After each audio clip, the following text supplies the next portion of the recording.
The Republicans are trying to repeal ObamaCare, of course, and they now have a replacement. It's a disaster, and President Trump's White House leaked all over Breitbart.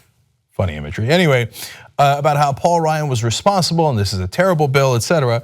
And that's because he doesn't have a plan. And so now he's turned around and he went to the Republican caucus and lectured them to pass it, otherwise that he will threaten them. Now wait, make up your mind. So for all you're gonna see the unifying theme of Donald Trump's administration. And I know that people will say, oh no, Cenk, you're biased, and he won the presidency and he seems like he's a billionaire. You can't be right about this. But as usual, I will be proven right at the end. The unifying theme is how stupid Donald Trump is. Okay, now I am gonna get the credit for him in a second, and it is important credit. But he doesn't know what he's doing. The reason he attacked this bill and now is telling you you've got to pass it, otherwise you're gonna have to deal with him, is because he doesn't have a plan. He goes day to day like, Rod, this is a mess. I don't want it to be on me. Rod, it's Ryan. Tell Breitbart it's Ryan's fault. It's Ryan cared. I hate it. A couple of days later, you guys better pass this thing. Knucklehead. All right, so that's the criticism. Now on to the credit. So he's now calling it a crucial House vote, goes to the Republican caucus, and flat out cucks them. And so this is the one thing that Trump does right, strength. Now, wouldn't it be great if he was strong and smart and competent? Yes, that would be lovely.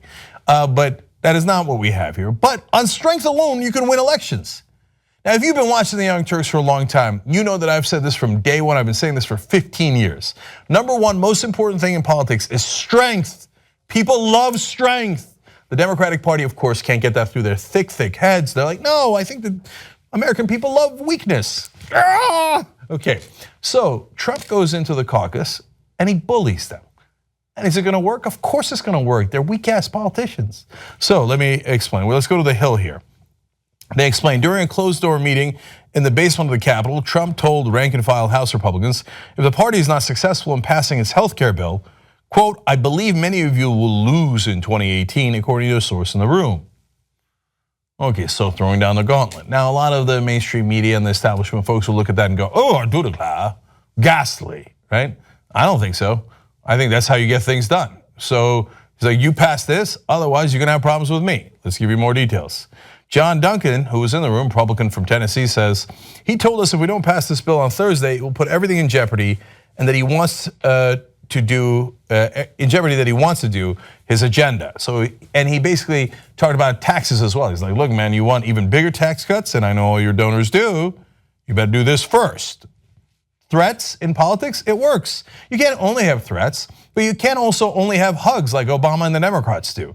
You have to have carrots and sticks. It's not that complicated. So Trump apparently then went to Mark Meadows. Now, Mark Meadows is the chairman of the Freedom Caucus.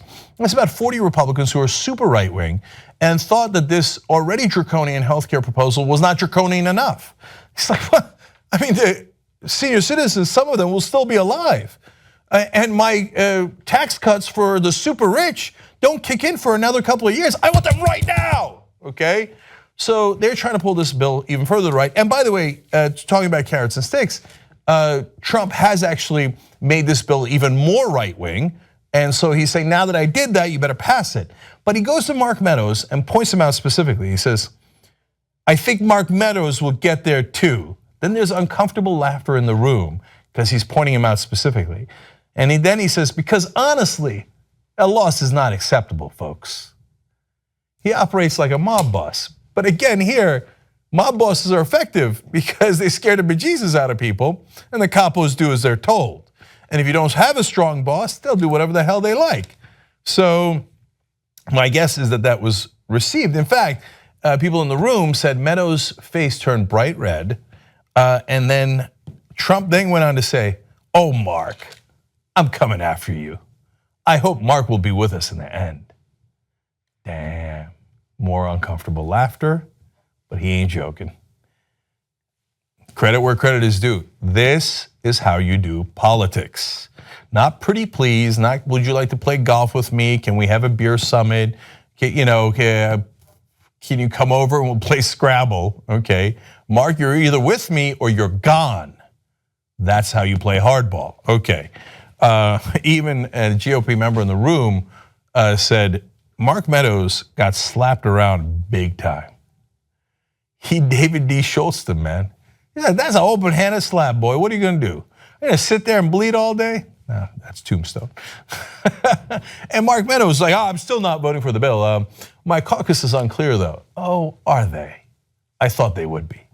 Now, remember, if you bucked Trump during the general election, you actually lost. Two Republicans who were most critical of Trump, Kelly Ayotte lost in New Hampshire, and then their candidate in Nevada also lost. The ones who stuck by Trump and were like Van Gundy clinging to Alonzo Mourning's leg, they wind up winning. So when he issues this kind of threat, it ain't no joke.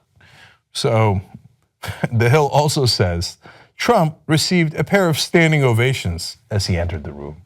Now, to be fair, that was as he was entering the room and not exiting the room, but you get a sense that these politicians, they're errand boys. Of course they're going to do what Trump tells them. They do what their donors tell them. They're not leaders, they lead from behind. And as soon as there's an alpha male in the room going, "Where's your wife? I will cuck you," they're like, "Oh, Cenk did okay. Here's all my bananas." Now, look, in the end, it will be Trump's undoing because he's not smart enough to pull off this strategy. He'll make too many enemies and it'll come back to bite him.